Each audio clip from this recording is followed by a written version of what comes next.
Chapter 18. Huh?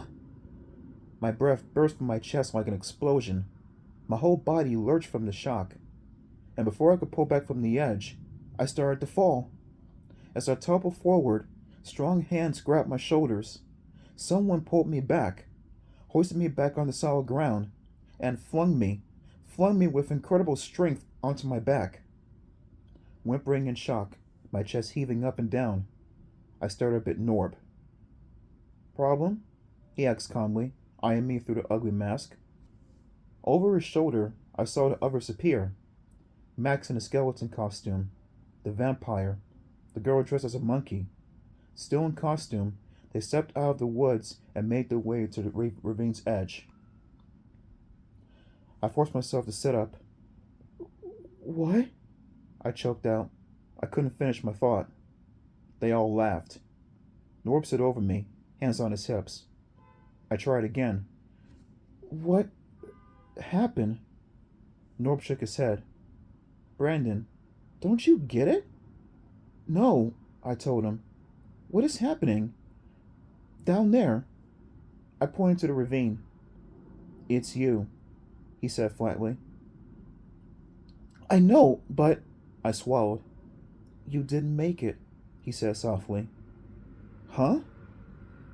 You tried to jump the ravine, and you didn't make it. He hunched down next to me. Try to remember.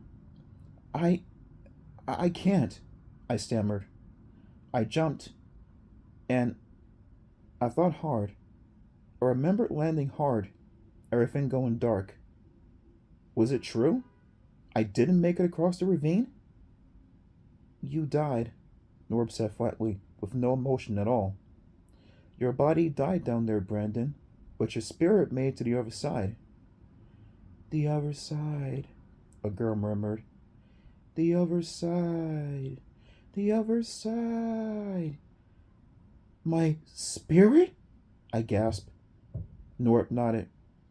You joined us on the other side.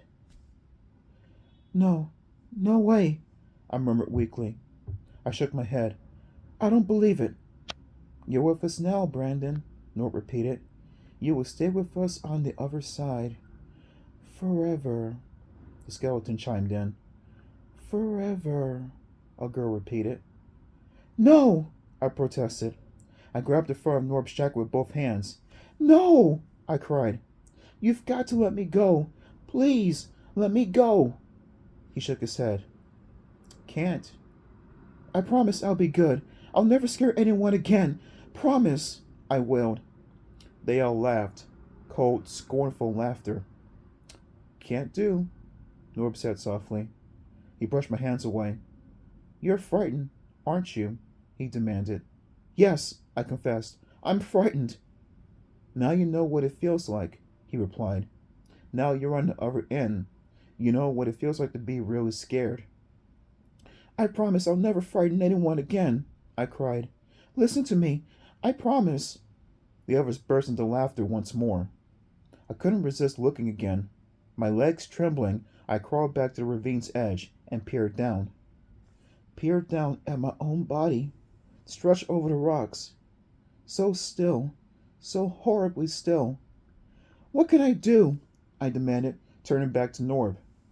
There has to be something I can do to get back. He stared at me for what seemed like hours. Maybe, he said finally. Tell me, I screamed. Please, I'm begging you. I can't stay here on the other side. I have to go back. Tell me what I can do. Norb's eyes flashed behind the mask. There's only one way, he said.